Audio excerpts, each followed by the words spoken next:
पक्के सेहन की मजबूत सीढ़ियों का मंजर था। सफेद टाइल्स पर ढेर होते किसी वजूद की कड़ाह, सदमा, वहशत, बेयकीनी और फिर वही आवाज जो उसके हवास मुख्तल कर दिया करती थी। एक झमाके से कांच टूटा था, शीशे के टुकड़े बिखरे थे, चीखें उबड़ी थी। जन्नत नहीं, जन्नत प्लीज, खुदा के लिए, जन्नत मेरा बच्चा। उसे सांस लेने में दुश्वारी हो रही थी। बुखार की हिद्दत से तपता वजूद दर्द की लपेट में था। तकलीफ की शिद्दत से कराहते हुए उसने बेचैनी से करवट बदली, फिर ज़ेरे लब बुड़बुड़ाते हुए रोने लगी। ज़हन एक बार फिर गनूदगी में डूब गया था। दोबारा जब उसे होश आया तो रात का 1:30 बज रहा था। उसे भूख का शिद्दत से एहसास हुआ। मुंह का जायका जहरीला सा हो रहा था। उसने इतराफ में निगाह दौड़ाई। कमरे की खिड़कियों पर दबीज पर्दे गिरे हुए थे। लाइट्स ऑफ थी, सिर्फ नेलगू बल्ब जल रहा था।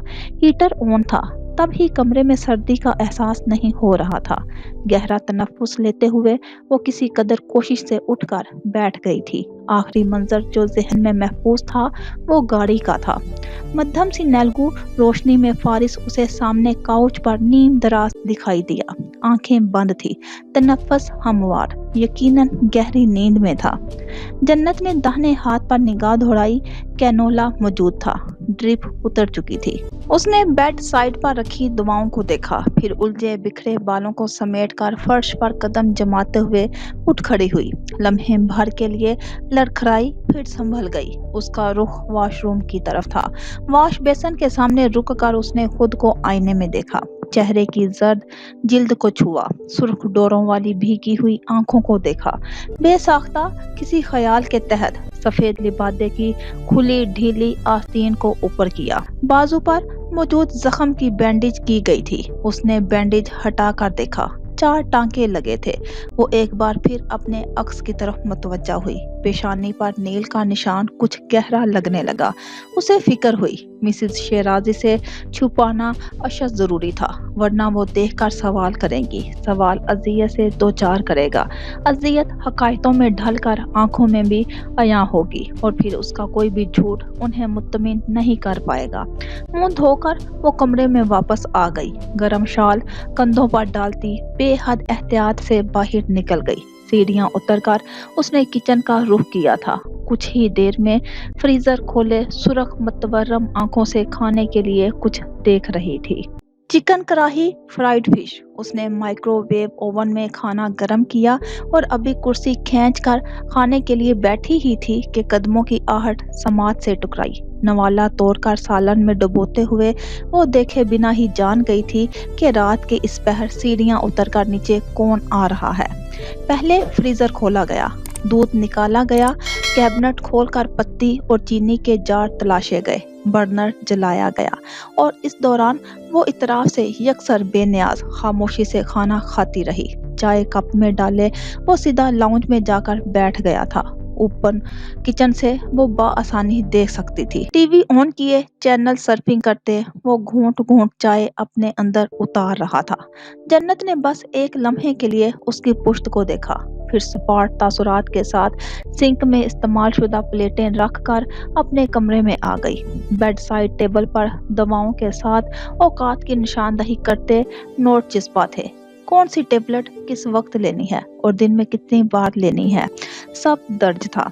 लब भींचकर वो गिलास में पानी उंडेलने लगी। दवा लेने के बाद उसने अपना लिहाफ और तकिया उठाया और एक बार फिर अपनी साबका जगह यानी सोफे पर जाकर लेट गई। फिर न जाने कब उसकी आंख लग गई थी और खुली तब थी जब किसी ने कंधा हिलाते हुए पुकारा था। आवाज गैर मानूस थी। आंखें खोलकर उसने खुद पर झुके चेहरे को देखा, कुछ धुंधला सा था। क्या बात है? आवाज भारी थी। अब कैसी तबीयत है आपकी? जन्नत ने उस लड़की को देखा जो गर्म कपड़ों पर स्याह रंग के स्वेटर में मलबूस दुपट्टा सलीके से जमाए चमकती रोशन आंखों से उसे देख रही थी। कौन हो तुम? मैं अक्सा हूँ बाजी। अक्सा? अक्सा कौन? हवास कुछ बेदार हुए तो वो उठकर बैठ गई। अब्दुल गफूर की बेटी। अब्दुल गफूर उनके माली थे, खुद शहर में काम करते थे मगर फैमिली गांव में रहती थी। अक्सा अब कुछ मुतफक्कर निगाहों से उसे देखने लगी। आप ठीक हैं बाजी? हाँ, चेहरे पर दोनों इतराफ से फिसलते बालों को कान के पीछे अड़सते हुए उसने कहा। फिर सर उठाकर खिड़कियों की तरफ देखा। दबीस पर्दे डोरियों में बंधे हुए थे। सूरज की तेज रोशनी छनकर अंदर आ रही थी। कितने दिनों बाद सूरज निकला था। आपके लिए कुछ खाने के लिए लाऊं? चिकन सूप बनाया है जी। मीठे में खीर भी बनाई है। जन्नत ने बेसाख्ता दाहिने हाथ की पुश्त पर निगाह दौड़ाई। कैनोला उतर चुका था। सनी प्लास्ट लगा था। मैं यहाँ कब आई थी? परसों शाम में आपको साहिब लाए थे। साहिब लाए थे? फांस की तरह कोई शायद जन्नत के हलक में अटकी। कैसे लाए थे? उठा कर लाए थे जी। और कैसे लाते? वो हैरान होकर जन्नत को देखने लगी। जन्नत का रंग उड़ा। आपकी इतनी तबीयत खराब थी जिसम मानो आग में जल रहा था। अक्सा ने बात जारी रखी। मैं सारी रात बैठकर ठंडे पानी की पट्टियां ही करती रही। फिर फारिस साहिब ने डॉक्टर को बुलाया। तब जाकर आपका बुखार कम हुआ। बड़े सनसनी अंगेज अंदाज में चेहरे के तासुरात के उतार चढ़ाव के साथ अपनी बात मुकम्मल करके उसने जन्नत को देखा। वो हैरत से अक्सा को देख रही थी। गुज़श्ता 24 घंटों का तो उसके पास कोई हिसाब ही ना था, ना ही उसे कुछ याद था। वो चंद लम्हों तक खाली ज़हनी कैफियत में बैठती रही। फिर उसने उठकर शावर लिया। कपड़े बदलकर उसने मामूल की तरह ब्रश से बालों को सुलझाकर कैचर में जकड़ा। स्वेटर पहना, शॉल ओढ़ी। फिर अक्सा के हमरा नीचे आ गई। हिम्मत मुजतमा करते हुए उसने मिसेस शेराजी के कमरे का रुख किया था। दस्तक देकर दरवाज़ा खोला तो वो सामने ही बेड पर बैठी दिखाई दी। आंखों पर ग्लासेस लगाए कोई किताब पढ़ रही थी। जन्नत पर नजर पड़ते ही उन्हें खुशगवार हैरत ने घेर लिया। जन्नत बेटा, बाहर क्यों खड़ी हो? अंदर आओ। लहजे में कितना प्यार था और आंखों में कितनी फिक्र थी। भारी कदम उठाती वो बेहद खामोशी से उनकी बाहों में समा गई थी। जो कुछ सुन चुका हूँ वो सब मम्मी को बताऊंगा। तो वो क्या सोचेंगी? एक ऐसी लड़की की बहू बना बैठी हैं जो इनफर्टाइल है, जिसने अपनी सौतन के बच्चे की जान लेने की कोशिश की है, जिसके खानदान के लोग उसे अछूत की तरह ट्रीट करते हैं और जो अपनी माँ की मौत का सबब बनी है। कितनी ही देर तक वो उनके सीने से लगी रही थी और फिर कितनी ही देर तक उनकी आंखों से झलकती उस मोहब्बत को भी देखती रही जो वक्ती इनाम और अधूरे ख्वाब जैसी थी। अब कैसी तबीयत है? उन्होंने उसका सर, उसका माथा चूमा था। उसने पलकें झपका झपका कर आंखों में उबरती नमी को रोक लिया। बेहतर है। उन्होंने मजीद कुछ ना पूछा, कोई बात ना कही, कोई सवाल ना दोहराया। बस अपने बाजू के हसार में लिए जाने क्या कुछ पढ़कर उस पर फूंकती रही। नजर लग गई होगी। उस दिन मेरी बेटी प्यारी भी तो बहुत लग रही थी। जो बददुआओं के जेरे असर रहते हों उन्हें नजर नहीं लगा करती, मगर वो ये बात मिसेस शेराजी को नहीं बता सकती थी। कुछ वक्त उनके पास खामोशी से बिताकर वो आराम की गर्द से कमरे में आ गई थी। एक बार फिर उसने पुरसुकून रहने की कोशिश की थी और एक बार फिर बंद आंखों ने उसकी हर कोशिश नाकाम बना दी थी और वो फूट फूट कर रो दी थी।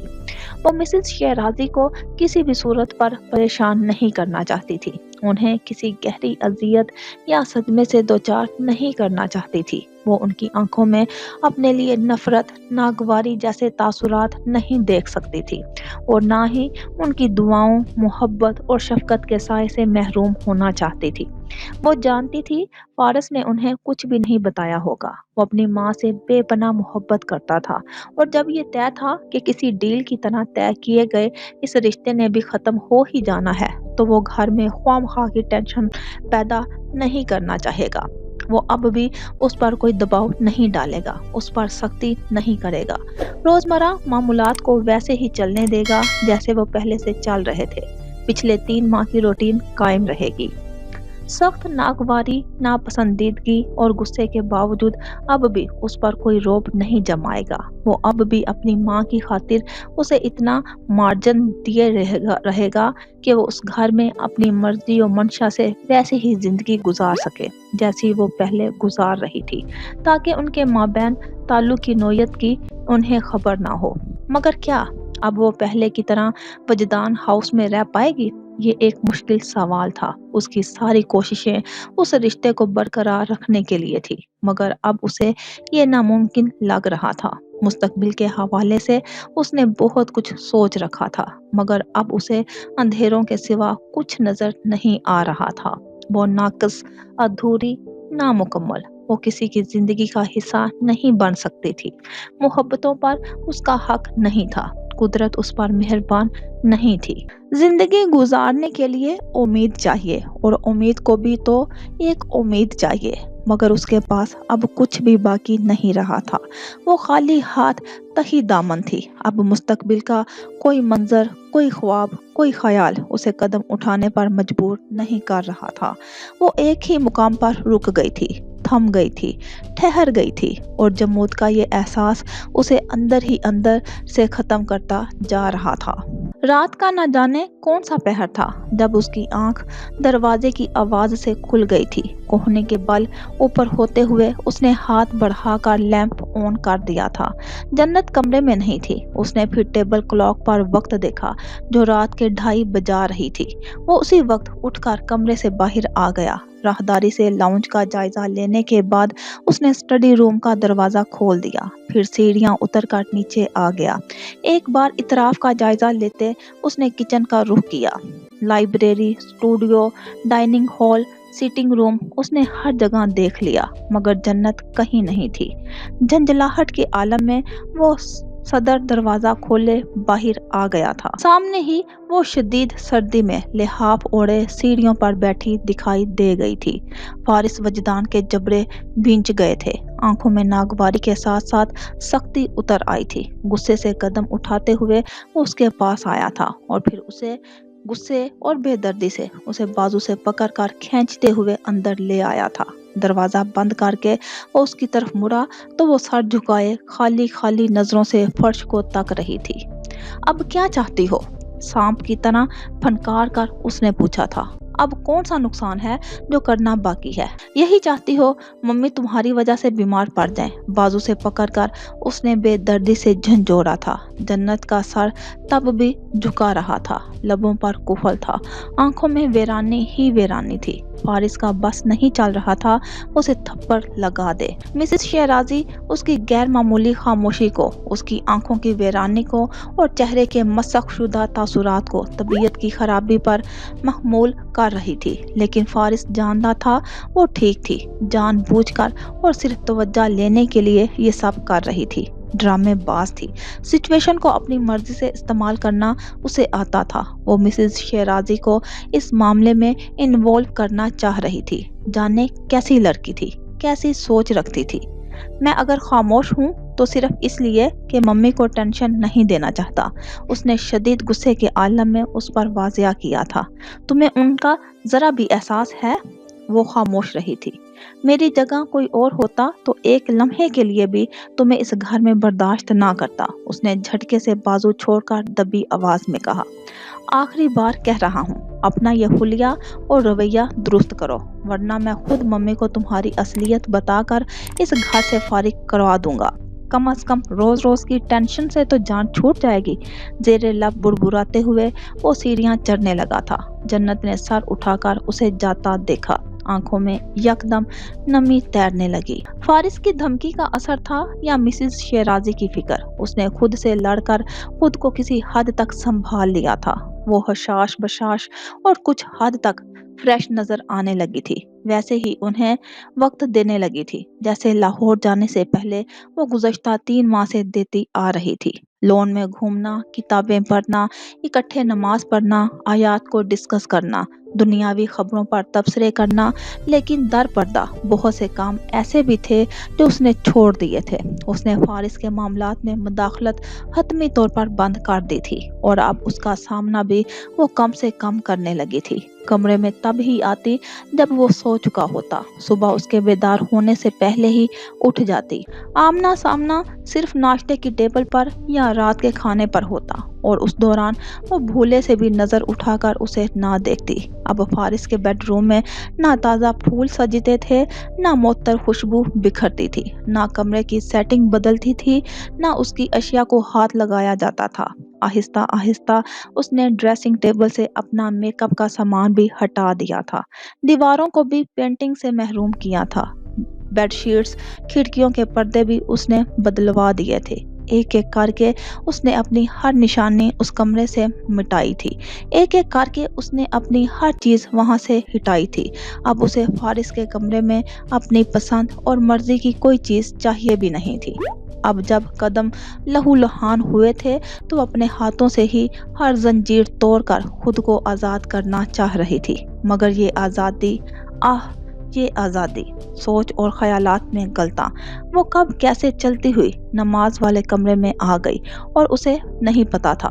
سر سجود کتنی ہی دیر وہ سسکیاں لے لے کر روتی رہی، اسے اندازہ نہیں تھا، اور جب سر اٹھاتے ہوئے سیدھی ہوئی تھی تو نم آنکھوں کے ساتھ اپنی جگہ تھم کر رہ گئی تھی۔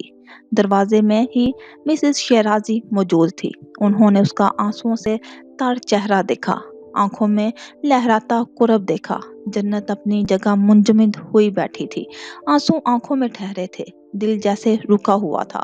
شاید وہ اب پوچھ لیں کہ جب سے لاہور سے آئی ہو اتنی خاموش کیوں ہو، زندگی سے خفا کیوں ہو، کیا ہو گیا ہے تمہیں، کیوں بدل گئی ہو؟ جنت، اگر انہوں نے پوچھ لیا تو وہ کیا بتائے گی، کیا جواب دے گی؟ دعا مانگ لی بچے؟ کافی کی طلب ہو رہی ہے، اگر تمہارے ہاتھوں سے بنی مل جائے تو؟ مسکراتے ہوئے انہوں نے ایک دم سے یوں کہا جیسے انہیں اس کے آنسو نظر ہی نہ آئے ہوں۔ وہ آنسو اللہ کے سامنے بہائے گئے تھے، وہ اللہ ہی کے لیے تھے۔ جنت نے خشک لبوں کو تر کرتے ہوئے انہیں دیکھا، پھر اس بات میں بمشکل اپنے سر کو جنبش دی۔ حالانکہ اس نے دعا نہیں مانگی تھی، اس نے بس پیشانی ٹکائی تھی اور رونا شروع کر دیا تھا۔ بھلا وہ اسے کیا کیا بتاتی جسے سب علم تھا، جو اس کی رگ رگ سے واقف تھا۔ میں کچن میں ہوں۔ انہوں نے ویل چیئر کا رخ موڑ دیا تھا، آنکھیں آستین سے پونچھتے ہوئے وہ اٹھ کھڑی ہوئی، نگاہ اسری یسرا کی آیت پر جا ٹھہری، بس ایک لمحے کے لیے، پھر گالوں پر سے آنسوؤں کا نشان مٹاتی وہ کچن میں آ گئی تھی۔ اس نے مسز شیرازی کو دیکھا، گود میں دھری ڈائری انہوں نے کاؤنٹر ٹیبل پر رکھ دی تھی اور ہاتھ بڑھا کر کچھ لکھ رہی تھی۔ تمہارا کیا خیال ہے جنت، محرومیوں پر صبر کیسے آتا ہے؟ کافی بنا کر وہ ان کے پاس آئی تو اپنا مگ اٹھاتے ہوئے انہوں نے قلم رکھ کر پوچھا تھا۔ اس نے انہیں دیکھا، فوری طور پر کوئی جواب اس کے ذہن میں نہ آ سکا۔ کیسے آتا ہے؟ کچھ دیر کے بعد اس نے گھونٹ بھرتے ہوئے پوچھا۔ وہ جانتی تھی مسز شیرازی اس ٹاپک پر کچھ لکھ رہی ہوں گی۔ جواب ان کے پاس ہوگا، یقیناً ہوگا۔ سوالوں پر غور کرنے والوں کو جواب مل ہی جایا کرتے ہیں۔ سکون شکر سے آتا ہے، شکر صبر سے ہوتا ہے، صبر اللہ کی رضا میں راضی ہونے کا نام ہے، اور رضا اللہ کی حکمت پر بھروسہ کرنے سے آتی ہے۔ بھروسہ ایمان، اور ایمان یقین سے ہوتا ہے۔ گھونٹ گھونٹ کافی اپنے اندر اتارتے ہوئے وہ انہیں خاموشی سے دیکھنے لگی۔ ایک محرومی کے ساتھ ڈھیر ساری عطائیں بھی تو ہوتی ہیں۔ اب مجھے دیکھ لو، وہ مسکرائی، اپاہج ہو گئی ہوں، لیکن اللہ نے مجھے بولنے، سننے اور دیکھنے کی صلاحیتوں سے محروم نہیں رکھا۔ وہ ایک محرومی بہت بھاری ہے، مگر اس کے ساتھ بھی اتنی عطائیں ہیں کہ میں شمار نہیں کر سکتی۔ انہوں نے ایک لمحے کا توقف کیا۔ جب میں عطا پر غور کرتی ہوں تو میرے اندر شکر کا جذبہ سر اٹھاتا ہے۔ یہی جذبہ مجھے میری محرومیوں پر صبر سکھا دیتا ہے۔ صبر اللہ کی رضا سے جڑا ہے، رضا اللہ کی حکمت پر اور اس کی رحمت پر بھروسہ کرنا سکھاتی ہے، اور میں سوچنے لگتی ہوں کہ یقیناً اس میں میرے لیے بھلائی ہوگی۔ یقیناً اللہ نے مجھے کسی بڑی مصیبت سے بچانے کے لیے اس آزمائش میں ڈالا ہوگا، یا مجھے وہ ان حالات سے اس لیے گزار رہا ہوگا تاکہ وہ بدلے میں مجھے کچھ اچھا اور بہترین عطا کر سکے۔ مگ پر گرفت مضبوط کیے جنت خاموش بیٹھی تھی۔ یقین سے ابتدا کرتی ہوں تو شکر پا لیتی ہوں، شکر سے آغاز کرتی ہوں تو یقین مل جاتا ہے۔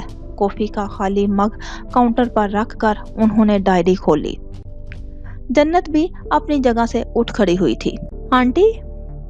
ویل چیئر کا رخ موڑتے ہوئے انہوں نے رک کر اسے دیکھا۔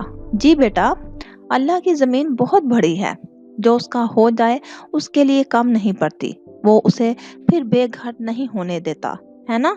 سیڑھیاں اترتے فارس وجدان کے قدموں کی حرکت یک لخت تھمی تھی۔ किचन काउंटर के उस तरफ वो मिसेस शेराजी से मुखातिब थी। बेशक, उन्होंने व्हील चेयर का रुख मोड़ा, फिर कुछ सोच कर रुक गई। सजदों में गिरने वालों को अल्लाह कभी गिरने नहीं देता जन्नत। जन्नत की आंखों में नमी ठहर गई।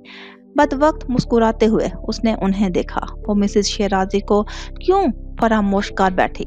उसने वादा किया था वो उन्हें उनके पोते से मिलवाएगी। उसने खुद से अहद किया था वो उनका हर लिहाज से ख्याल रखेगी। तो फिर अब क्यों हिम्मत छोड़ बैठी थी वो? निकाह एक कॉन्ट्रैक्ट, जब तक वो है, हाँ तब तक उसे मिसेस शेराजी के साथ उनकी दुआओं के साए तले रहना है। मोहब्बतें ऐसी भी होती हैं, ऐसे भी मिलती हैं अल्लाह के प्यारों से। वो सरशारी के आलम में सोचे जा रही थी। फारिस उन्हें कभी भी उसके माजी से आगाह नहीं करेगा। उनकी मोहब्बत उसके लिए कायमो दायम ही रहेगी। आंखों में नफरत का तासुर नहीं उभरेगा। लब दुआ से खाली नहीं होंगे। वो उनके पोते के लिए उनके साथ खड़ी रहेगी। अकब में सदर दरवाजा खोलकर फारिस वजदान बाहर चला गया था। जन्नत कमाल अब भी मिसेस शेराजी को ही देख रही थी। उसकी आंख खुली तो रात का 1:30 बज रहा था। उठकर बैठते हुए उसने सीने पर धरी किताब कॉफी टेबल पर रख दी थी। लाहौर से वापसी के बाद अक्सर ऐसा होने लगा था कि वो सिटिंग एरिया में ही सो जाया करती थी, और अब जब शदीद सर्दी का एहसास हुआ था तो वो उठकर कमरे में आ गई थी। कमरे के अंदर दाखिल होते हुए उसे यकायक ही गैर मामूली पन का एहसास हुआ था। जरका फानूस और लैंप रोशन थे। बेड पर बेतरतीब से कुशन यहाँ वहाँ बिखरे थे। उसकी निगाहें बेइख्तियार वॉशरूम की जानिब उठ गई थी। अध खुले दरवाजे से वो फारिस को वॉश बेसन पर झुका देख सकती थी। वो खांसते हुए उल्टी कर रहा था। निचला लब यूं ही बेख्याली में दांतों तले दबाते हुए वो सोफे पर जा बैठी। वो कुछ ही देर बाद बाहर आया था। मध्यम सी रोशनी में उसका चेहरा वाजिया था। मुजहमिल वजूद निढाल लग रहा था। रंगत उड़ी हुई, होंठ खुश्क, बेरंग, नम आंखें बेतहाशा सुर्ख और कुछ सूजी हुई थी। कपड़े शिकन आलूद, हुलिया बिखरा हुआ सा। वो कदम उठा रहा था तो उसकी चाल में वाजिया लड़खड़ाहट थी। फिर वो खांसते हुए बेड पर ढह गया था। टांगों पर कंफर्टर फैलाते हुए जन्नत उसे बेड पर बेकरारी से करवट बदलते और बेतरह खांसते देखकर कुछ बेचैन हुई। पहला ख्याल यही आया कि वो उसके मामले में ना ही पड़े तो ही बेहतर है, जैसा कि वो लाहौर से वापसी के बाद से इरादा किए हुए थी। और दूसरा ख्याल ये था कि उसे उठकर उसकी तबीयत से मुतल्लक इस्तफसार करना चाहिए, मगर चाहते हुए भी उसकी हिम्मत नहीं हुई थी। वो एक बार फिर उठकर वॉशरूम में गया था। एक बार फिर वॉश बेसन पर झुका हुआ था। जन्नत ने इस तरह भी कैफियत में बाल कलाक पर निगाह दौड़ाई। क्या सारी रात इसकी यही हालत रही है? वो बाहर आया तो जन्नत उसके सामने थी, कुछ मुतफक्किर और मुतामिल सी। Is everything all right? उसने हिम्मत करके पूछा था। एक हाथ से दीवार का सहारा लेते हुए उसने दरवाजे की नाब को थामे रखा। बार बार वो पलकें यूं झपका रहा था जैसे आंखों पर छाई हुई धुंध हटाने की कोशिश कर रहा हो। मंजर कुछ वाजिया हुआ तो जन्नत को दुरुस्ती से हटाते हुए वो आगे बढ़ा। अगले ही लम्हे उसका तवाज़न बिगड़ गया। इससे कबल कि जन्नत उसे संभाल पाती वो पूरे कद समेत फर्श पर आ रहा। फारस! घुटी घुटी चीख के साथ वो उस पर झुक गई। गाल थपथपाते हुए, आवाजें देते हुए उसे होश में लाने की सही करने लगी। महज चंद लम्हों के लिए पास आउट होने के बाद उसने झट से आंखें खोल दी थी। अगले ही पल उसे खांसी का शदीद दौरा पड़ा। उसके चेहरे और गर्दन पर सुर्ख धब्बे उभरे हुए थे। सुर्ख आंखों से पानी बह रहा था। Allergy reaction. परेशानी के आलम में जन्नत के जहन में पहला ख्याल यही आया था। फिर उसने तेजी से उठकर साइड टेबल पर रखी टेबलेट्स का जायजा लिया। पानी का आधा गिलास भी रखा था। गोया वो एलर्जी के लिए मेडिसिन ले चुका था, मगर उसे अभी तक अफाका क्यों नहीं हुआ था? अगर बर वक्त अफाका नहीं हुआ था तो यकदम उसके अंदर खतरे की घंटी बजी। साइड टेबल से उसने फारिस का मोबाइल उठा लिया। उसके दाहिने हाथ की फिंगरप्रिंट्स से लॉक खोलकर डॉक्टर बुखारी का नंबर कॉन्टैक्ट से निकाला। बामुश्किल सांस लेते वक्त फारस बुरी तरह से खांसे जा रहा था। वो अब डॉक्टर बुखारी से मुखातिब थी, उन्हें उसकी सूरत हाल से आगाही दे रही थी, जबकि मतली के शदीद एहसास के साथ ही फारिस को एकदम अबकाई आई थी। वो उठना चाहता था मगर बर वक्त ऐसा ना कर सका, मजबूरन उसे फर्श पर ही झुकना पड़ा।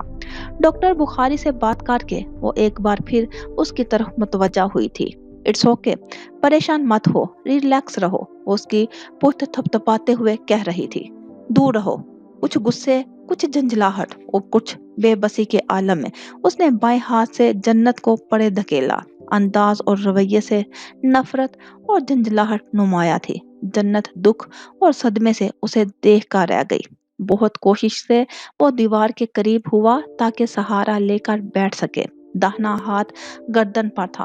वो अपने स्वेटर और शर्ट के बटन खोलना चाहता था मगर खोल नहीं पा रहा था।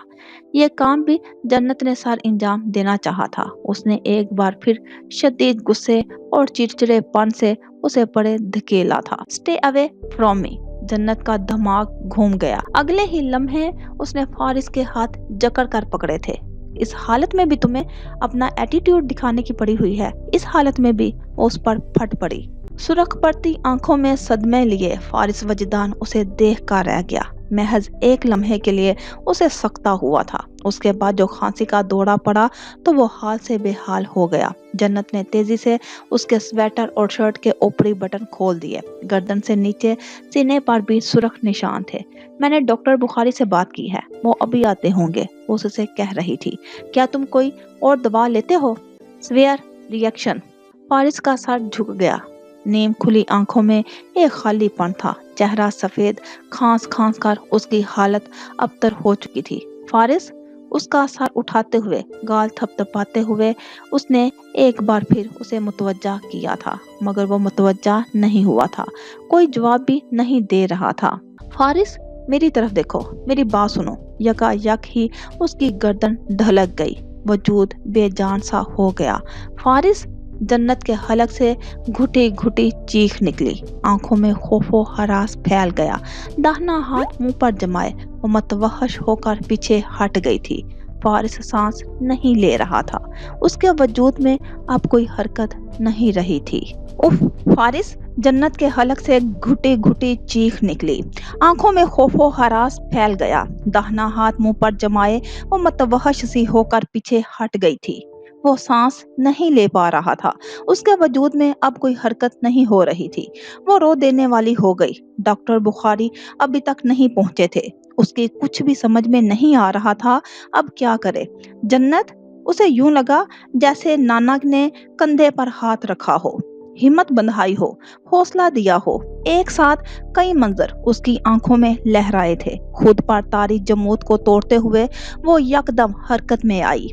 फारिस को सीधा लटाते हुए उसने नब्ज चेक की, फिर उसे सीपीआर देना शुरू किया। बहती हुई आंखों और लरजते दिल के साथ वो उसे तब तक सीपीआर देती रही जब तक डॉक्टर बुखारी नहीं आ गए थे। उसकी हालत के पेश नज़र उसे फौरी हॉस्पिटल ले जाना पड़ा। इमरजेंसी रूम तक वो उसके साथ थी, लेकिन उसके बाद ठंडे सर्द कॉरिडोर में खड़ी वो तन्हा ही डॉक्टर्स के अमले में अफरा तफरी देखने लगी। वक्त बदल गया था लेकिन खौफ उसी अंदाज में उसी रास्ते से आ लिपटा था। एहसासात यूं हुए थे जैसे वही अजियत एक बार फिर अपना आप दोहरा रही हो। आखिरी बार इस तरह की इमरजेंसी सिचुएशन में वो अपने नाना के साथ आई थी। उन्हें हार्ट अटैक हुआ था जो जानलेवा साबित हुआ था। उसे याद था वो उनके चेहरे से सफेद चादर हटाकर डॉक्टर्स की मिन्नतें करती रही थी कि वो उन्हें जिंदगी की तरफ वापस ले आए।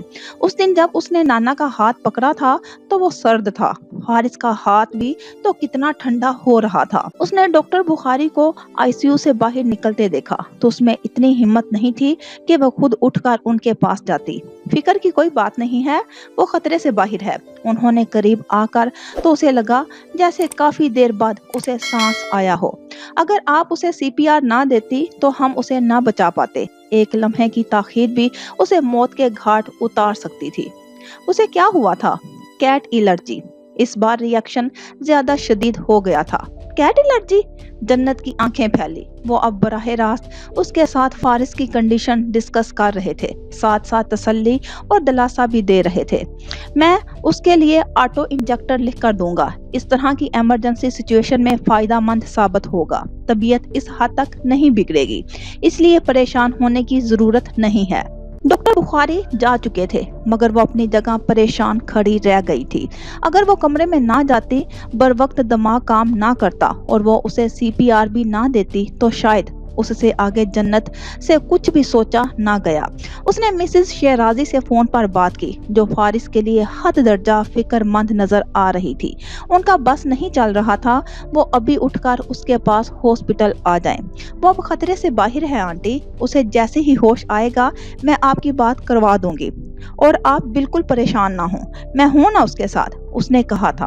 और उसका ये कहना ही मिसेस शेराजी को मुत्तमिन कर गया था। उनसे बात करने के बाद वो काफी देर तक बेकरारी से कॉरिडोर में ही टहलती रही थी। उसे जब मुकम्मल तौर पर होश आया था तो धरती पर अंधेरे फैल चुके थे। कमरे में नेल्गू बल्ब जल रहा था, जिसकी मध्यम सी रोशनी में उसे अदराक हुआ था कि वो हॉस्पिटल में है। ऑक्सीजन मास्क उतारकर गर्दन पर ठहराते हुए उसकी निगाह बेसाख्ता जन्नत कमाल की तरफ गई थी। दाएं तरफ कुर्सी पर बैठे बिस्तर के किनारे सर टिकाए, जाने कब उसकी आंख लग गई थी। अपना दाहिना हाथ उसने गैर महसूस अंदाज में पीछे हटा लिया था, जो उसके बालों को छू रहा था। यकायक उसे सीने में दर्द की लहर उठती महसूस हुई। आंखें मूंदे वो अगले कई लम्हों तक गहरी सांस लेता रहा, मगर बावजूद कोशिश के भी वो अपनी कराह ना दबा सका। जन्नत ने हर बरा कर सर उठाया, फिर फौरन उठकर उसकी तरफ मुतवज्जा हुई। उसके थकन ज़दा निढाल चेहरे की रंगत जर्द थी, आंखों के भारी पपोटे सूजे हुए थे, लेकिन गर्दन और सीने पर अब रैशेस नहीं थे। अब कैसी तबीयत है? वो पूछ रही थी। मम्मी मम्मी कैसी हैं? आवाज भारी और कुछ हद तक बदली हुई थी। जन्नत उसे कुछ हैरत से देख कर रह गई।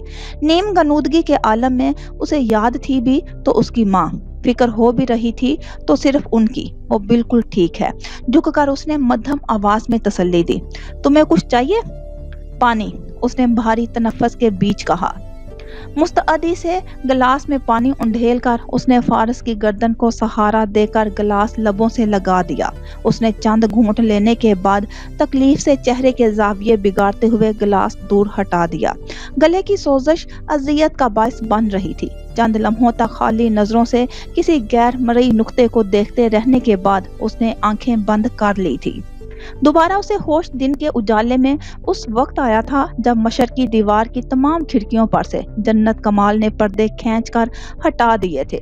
धूप की सुनहरी किरणें उसके चेहरे पर पड़ने लगी तो सोती जागती कैफियत में उसने आंखें खोल दी थी। खिड़की से बाहर सर निकालकर जाने किसे जोरों शोर से हाथ हिलाकर वो हंसते मुस्कुराते चेहरे के साथ सीधी हुई तो फारिस वजदान पर नजर पड़ते ही उसकी मुस्कुराहट सिमट गई। वो फूल जिन्हें वो हाथ में पकड़े थी उनकी डंडियां भी ढलक सी गई थी।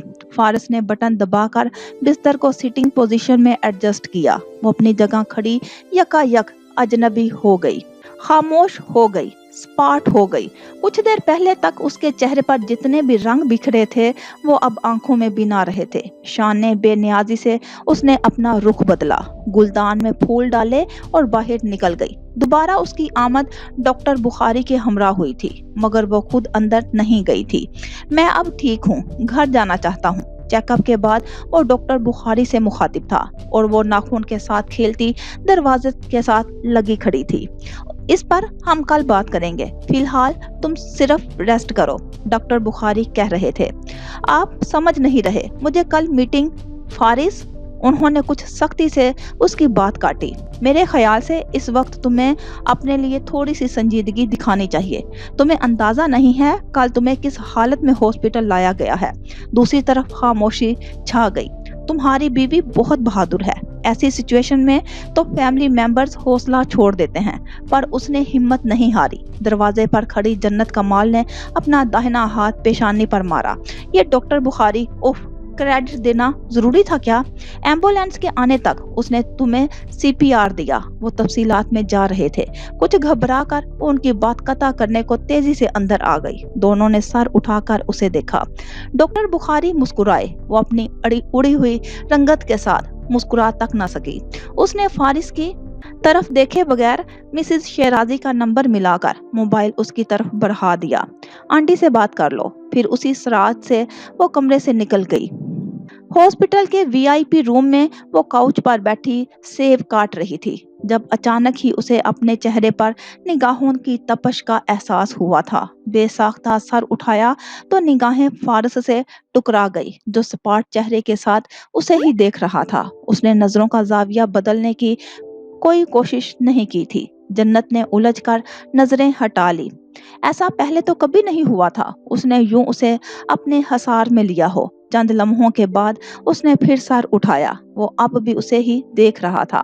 चेहरा बेतासुर था, मगर आंखों का तासुर गैर वाजिया। ना गुस्सा था, ना नरमी, ना सख्ती, ना उदावत। पुरसोच निगाहों में कुछ और था। जन्नत पर अजीब सी घबराहट तारी हो गई। कहीं वो इस थप्पड़ को याद करके इंतकाम तो नहीं सोच रहा। उसके चेहरे का रंग फक हुआ। ये बात तो वो भूल ही गई थी। अब वो फिक्रों में पड़ गई। मैं उसे जाहिर नहीं होने दूंगी कि ऐसा कुछ हुआ है। उसने सोचा, साफ मुकर जाऊंगी, बोलूंगी तुम्हारा वहम है। तुम्हें अपना होश नहीं था तो थप्पड़ का होश कहां से आ गया? हिम्मत मुजतमा करके उसने फारिस की तरफ दोबारा देखा। इस बार सही मायनों में फारिस की निगाहों का तासुर उस पर वाजिया हुआ था। शायद तज़हीक का तासुर था। इस्तेहज़ाहिया निगाहें थी। कुछ तो था। आग और बर्फ जैसा मुंजमद करता, जलाकर राख करता हुआ। जन्नत के लब भींच गए, भूमें सुकड़ गई। लाहौर से वापसी के बाद खुद से की जाने वाले सारे वादे उसे एक ही लम्हे में याद आ गए। इन हदूदों कयूद और फैसलों का भी अदराक हुआ, जिनकी पादाश में उसने वजदान हाउस में अपनी नकलो हरकत को कम कर दिया था। उसे याद आया 24 घंटे पहले तक वो फारिस वजदान की तरफ नजर उठाकर देखती भी नहीं थी, और ये भी कि उसने खुद को उसके घर में अजनबी मुसाफिर कर लिया था। अपने ताल्लुक को जैसे मिसेस शेराजी से शुरू करके मिसेस शेराजी तक ही महदूद कर लिया था। मगर अब वो पिछले 24 घंटों से उसके साथ हॉस्पिटल में मौजूद थी, और फारिस वजदान की मिसेस होने के नाते कुछ काम वो भी सर इंजाम दे रही थी, यानी कि उसके साथ साथ रहना, ये सेब काटना, और उस पर भी फारिस की नजरें। वो जानती थी फारिस वजदान कभी भी उसके बारे में मुस्बत नहीं सोचेगा। वो हर बार और हमेशा की तरह उसके उठाए गए हर इकदाम के पीछे कोई गर्ज ढूंढेगा। इससे कबल कि वो अब भी ऐसा ही करे, उसे उसकी नजरों में गिराए तो हीन करे या फिर उसकी इज्जत नफ्स पर चोट करे, बेहतर है वो कुछ बातें खुद ही उस पर अयां कर दे। ये मत समझना कि तुम्हें इम्प्रेस करने के लिए सेब काट कर दे रही हूँ। डॉक्टर बुखारी का हुक्म है। सख्त लहजा था, गुस्सा था, खुफगी थी। अब मैं तुम्हारे दिल में अपनी जगह बनाने की कोई कोशिश नहीं कर रही हूँ, इसलिए तुम मुझे तज़हीक अमेज निगाहों से मत देखो। बिस्तर पर आरामदेह हालत में नीम दराज उसे खामोशी से देखे गया। उसने दूसरा सेब उठा लिया, उसे लब भींचकर नफासत से काटने लगी, जैसे सजा काटी जाती है। बिल्कुल वैसे ही। मैंने तुम्हारी जान नहीं बचाई, खुद को बेवा होने से बचाया है। अपना भला सोचा है, वरना जिस तरह तुम्हें मेरी कोई परवाह नहीं है, बिल्कुल इसी तरह मुझे भी तुम्हारी रत्ती बराबर परवाह नहीं है। सर उठाकर सर्द नजरों से फारिस वजदान को देखना चाहा। मोबाइल स्क्रीन पर निगाह जमाए उसका मुतबस्सम चेहरा जन्नत साकत हो गई। वो मुस्कुरा रहा है, बाखुदा वो मुस्कुरा रहा है। किस लिए? कोई लतीफा सुनाया उसने? और ये भी मत सोचना कि मैं कुछ नहीं सोच रहा। अपनी बात अधूरी रह जाने पर और बर वक्त उसका रिस्पॉन्स मिल जाने पर वो चुप हुई थी। वो अपने मोबाइल की तरफ मुतवज्जा था, कुछ टाइप कर रहा था। यकीनन अंदाज अब मसरूफियत लिए हुए था। कुछ देर पहले तक जो एक लम्हे के लिए उसके चेहरे पर तबस्सुम बिखरा था, उसकी जगह अजली सर्द मोहरी ने ले ली थी। वो मुस्तरिब हुई, फिर सेब की प्लेट उसके बिस्तर पर रखकर पलटने ही लगी थी कि उसका दाहिना हाथ फारिस की गिरफ्त में आ गया। जन्नत का दिमाग जैसे भग से उड़ा। झटके से मुड़कर उसने हैरत और बेयकीनी से उसे देखा। इसी हाथ से थप्पड़ मारा था? जन्नत के होश उड़ गए, आंखों में खौफो हरास फैल गया। ऊपर से उसकी गहरी आंखों का तासुर, बर्फ और आग का मुश्तरका तासुर। जन्नत की रीढ़ की हड्डी में सर्द लहर दौड़ गई। वो जो सोचे हुए थी कि फौरन से मुकर जाएगी, डट जाएगी या लाजवाब कर देगी, तो मेरा हाथ छोड़ो। कुछ मतवहश होकर उसने अपना हाथ खींचा। इस हालत में भी फारिस की गिरफ्त किसी आहनी शिकंजे जैसी थी। हालांकि डॉक्टर बुखारी उसे इसलिए डिस्चार्ज नहीं कर रहे थे कि उसे बहुत कमजोरी महसूस हो रही थी। पहले जवाब दो। मैं जवाब देने की पाबंद नहीं। जरा सा रौब दिखाना चाहा, नतीजतन गिरफ्त सख्त हो गई। नहीं, ये वो वाला हाथ नहीं था। बेबसी से चलाई, हालांकि मुजरिम हाथ यही था। ठीक है, दूसरा हाथ दो। पहले तुम ये छोड़ो। अपनी कलाई घुमाकर खींचते हुए वो बहुत खौफजदा लग रही थी। पहले तुम दूसरा हाथ दो। गिरफ्त के साथ साथ फारिस का लहजा भी सख्त हुआ था। जन्नत ने पूरा जोर लगा दिया, मगर फारिस ने हाथ नहीं छोड़ा। एक लम्हे के लिए जैसे कोई मंजर आंख के पर्दों में लहराया। सिद्रा की शादी, पार्किंग एरिया, रात की तारीकी और जमान सफदर। वो चेहरा जमान का चेहरा था और गिरफ्त भी जैसे उसकी ही थी। एक लख्ते के लिए उसे लगा अगर उसने हाथ ना छुड़ाया तो मर जाएगी, और उसने छुड़ाने की कोशिश भी की थी। उस रात भी एक तमाशा बना था। उस रात भी एक कहानी उसकी जात से मंसूब हुई थी। जमान को ठुकराए जाने का एहसास माँ उस थप्पड़ के मुश्तअल किए हुए था जो रोहीना चची के घर उनके टेरेस पर उस वक्त पड़ा था जब बगैर इजाजत वो उसके कमरे में आ गया था। ये उन दिनों की बात थी जब उसका रिश्ता जमान से तकरीबन तय हो चुका था, मगर फारिस से शादी के बाद से वो जैसे मौके के इंतजार में था कि कब वो जन्नत कमाल से अपनी तौहीन, बेइज्जती और थप्पड़ का बदला ले सके। और ये मौका उसे कब मिला था? कुछ देर पहले तक वो जो मजबूत नजर आ रही थी, उसी सरायत से मिट्टी के ढेर की तरह भुरभुरा भी गई। प्लीज छोड़ दो, प्लीज। वो छोटे बच्चे की तरह यकदम फूट फूट कर रोती। उसकी आंखों की नमी, खौफ, वहशत और हाथ छुड़ाने की दीवाना वार जुस्तजू। फारिस की गिरफ्त यकदम ढीली पड़ गई। रोती सिसकती आंखों के साथ अपना हाथ छुड़ाकर वो उसी वक्त कमरे से निकल गई थी। उसके बाद वो अंदर नहीं आई थी। डॉक्टर बुखारी के अलावा चंद एक दोस्त भी उससे मिलने आ चुके थे। अदील अहमद भी कंपनी के कुछ मामलात डिस्कस करने आया था। मिसेस शेराजी से भी उसकी बात हुई थी, मगर जन्नत कमाल दोबारा कमरे में नहीं आई थी। मगरिब से पहले ही नर्स ने उसे ड्रिप लगाई थी। कुछ अद्वियात का असर था और कुछ इस महलोल का भी जो उसकी नसों में सरायत कर रहा था कि वो सो गया था। और फिर रात के जाने किस पहर जन्नत के मुसलसल बजते मोबाइल की आवाज से ही उसकी आंख खुल गई थी। दवाओं के जेरे असर होने की वजह से उसे इर्तिकाज पकड़ने में कुछ दिक्कत हुई थी। वजूद भारी हो रहा था। बामुश्किल कोहनियों के बल ऊपर होते हुए उसने इतराफ में निगाह दौड़ाई। जन्नत कमरे में नहीं थी। उंगलियों से आंखें मसलते हुए किसी कदर कोशिश से वो उठ बैठा था। अगर उसका हैंडबैग और मोबाइल ग्लास टेबल पर ना पड़े होते तो वो यही समझता कि वो घर चली गई होगी। ताहम वो हॉस्पिटल में ही मौजूद थी, मगर यहाँ नहीं आ रही थी। एक लम्हे के लिए उसकी आंखों के सामने जन्नत का रोता सिसकता चेहरा लहरा गया। घर की तरह अब भी वो हॉस्पिटल के किसी कोने में रोती पाई गई तो लब भींचकर उसने बेइख्तियार अपनी पेशानी को मसला। कुछ सोचकर वो बाहर आ गया। चंद कदम उठाने से ही उसका तनफ्फस फूल गया था। पेशानी अर्क आलूद होने लगी थी। वार्ड में वो नहीं थी। यकीनन वो नीचे होगी या फिर बाहर लॉन में। उसे गुस्सा आने लगा। सीढ़ियां उतरकर उसने वेटिंग एरिया का रुख किया था और तब ही वो उसे सामने बैठी दिखाई दे गई। इतराफ से यकसर बेनियाज, लबों पर मुस्कुराहट सजाए वो 3-4 माह के नन्हे से बच्चे को बाहों में लिए फीडर से दूध पिला रही थी।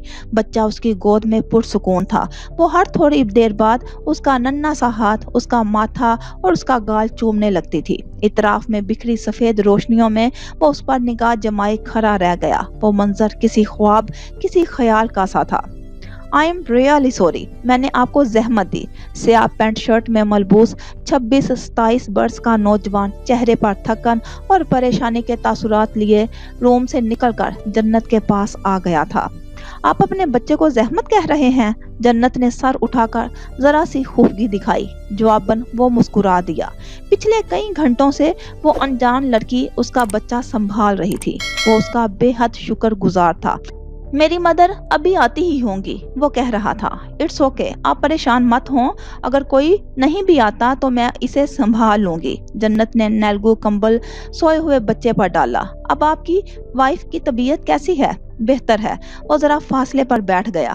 اسے اب مجھے دے دیں، آپ تھک گئی ہوں گی۔ اس نے بچے کو لینا چاہا۔ جنت انکار کرنے ہی والی تھی کہ نگاہ فارس وجدان پر پڑ گئی۔ کچھ دیر پہلے جب وہ کمرے میں گئی تھی تو وہ گہری نیند سو رہا تھا، اور اب کچھ حیرت، کچھ بے یقینی سے اس نے کلائی موڑ کر وقت دیکھا۔ بچے کو اس کے باپ کے حوالے کر کے فوراً سے اٹھ کھڑی ہوئی، پھر اسی سرایت سے قدم اٹھاتی اس کے پاس آ گئی۔ چہرے پر صبح کے واقعے کا اب کوئی تاثر نہیں تھا، بس وہی خفگی تھی، غصہ تھا، اجنبیت تھی جو لاہور سے واپسی کے بعد سے اس کا خاصا رہی تھی۔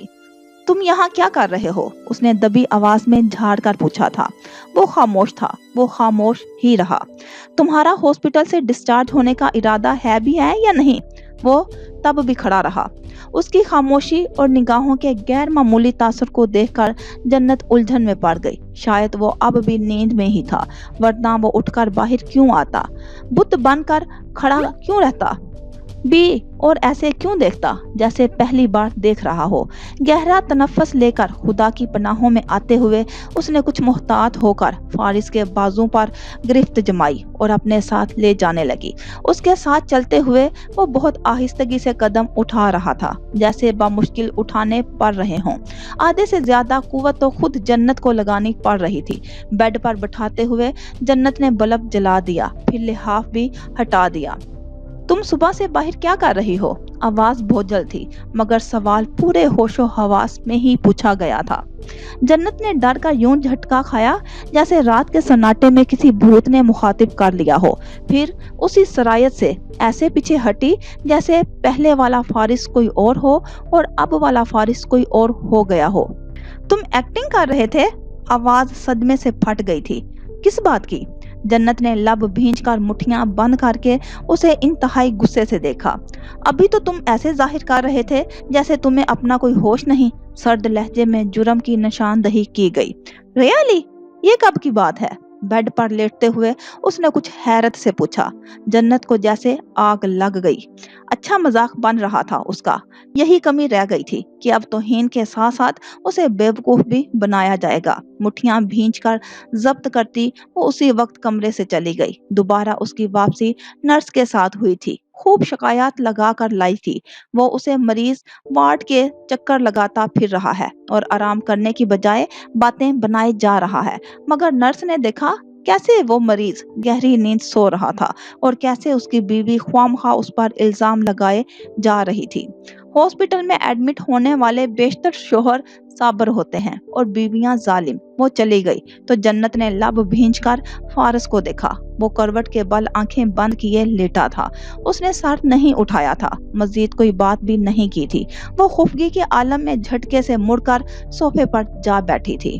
سیاہ جینز کے ساتھ آف وائٹ شرٹ پر سرمئی راؤنڈ نیک سویٹر میں ملبوس، وہ اپنے سیاہ سنیکرز کے تسمے باندھ کر جب سیدھا ہوا تو نگاہ جنت کمال پر جا ٹھہری، جو ڈاکٹر بخاری سے کافی بے دلی سے انسٹرکشن لے رہی تھی۔ آج اسے ہاسپٹل سے ڈسچارج کیا جا رہا تھا اور جنت اس فیصلے سے قطعی خوش نہیں لگ رہی تھی۔ عجیب الجھا ہوا سا انداز تھا اس کا، کوفت زدہ سی ہو رہی تھی وہ، کچھ پریشان بھی تھی، جیسے ایک محفوظ آشیانہ چھوٹ رہا ہو۔ گاڑی میں بھی وہ دروازے کی طرف کافی سمٹ کر بیٹھی تھی، بازو سینے پر باندھے رکھے تھے، ہاتھ چھپا رکھے تھے، شال اچھی طرح سے اوڑھ رکھی تھی۔ دوران سفر ان کے مابین کوئی بات نہیں ہوئی تھی۔ گھر پہنچ کر بھی خاموشی حائل رہی تھی۔ کھانے کی میز پر مسز شیرازی کے کمرے میں شام کی چائے پر اس کا انداز الجھا ہوا تھا، جیسے وہ موجود ہے اور نہیں بھی۔ اس کی تمام تر کوشش یہی تھی کہ وہ بس کسی طرح ادھر ادھر کے کاموں میں الجھی رہے۔ جب وہ آرام کی غرض سے اپنے کمرے میں گیا تھا تو وہ جان بوجھ کر ہی نیچے لاؤنج میں بیٹھی رہی تھی، حالانکہ تھکاوٹ سے اسے بھی تھی۔ ہاسپٹل میں بے آرام وہ بھی تو ہوئی تھی، مگر اسے فی الحال کمرے میں نہیں جانا تھا۔ جانے کیوں ایک انجانا سا خوف دماغ پر سوار ہو گیا تھا۔ چینل پر چینل بدلتے ہوئے اس نے اقصیٰ کو بھی اپنے پاس ہی بٹھائے رکھا۔ ڈرائی فروٹس کی پلیٹ سامنے ہی دھری تھی، میگزین کے صفحے کھلے پڑے تھے، کسی آرٹیکل کو یکسوئی سے پڑھا جا رہا تھا۔ وہ صوفے پر تھی اور اقصیٰ فلور کشن پر۔ اقصیٰ، کچھ سوچ کر اس نے بڑے ہی رازدارانہ انداز میں اسے مخاطب کیا تھا۔ جی جنت آپی، جنت نے ہی اسے منع کر رکھا تھا کہ وہ اسے بی بی نہ کہے۔ تمہیں کیا لگتا ہے مرد اس بات کو کتنا سیریس لیتا ہے اگر کوئی عورت اسے تھپڑ مار دے؟ اقصیٰ کا تیزی سے چلتا منہ رک گیا۔ ٹی وی سکرین سے نظریں ہٹا کر اس نے جنت کو دیکھا۔